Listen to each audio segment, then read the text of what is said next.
There is a part of Canada's history that many of us were never taught, not because it wasn't important, but because it was uncomfortable. I want to speak about residential schools today, carefully, with respect, and without describing violence, not because harm didn't happen, but because survivors deserve dignity, not reenactment.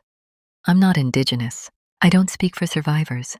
I speak as someone who was trusted with their stories and who believes they are worth being remembered. For generations, Indigenous children were taken from their families, taken from their languages, taken from their cultures, taken from everything that told them who they were. These schools were presented as education, but the goal was not learning. The goal was erasure. Children were forbidden from speaking their own languages. Their traditional clothing was removed. Their names, the names given by their families, were taken away or replaced. Imagine being told that your name was no longer allowed. Many survivors have spoken about growing up without safety, without belonging, without the comfort of home.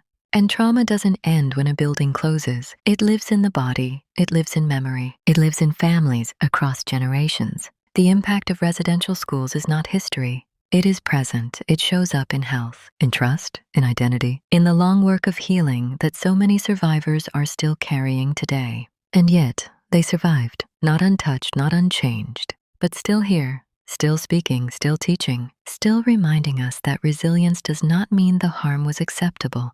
It means it was endured. Learning this history is not about guilt. It's about responsibility. Responsibility to listen, responsibility to remember, responsibility to make sure silence doesn't do more harm.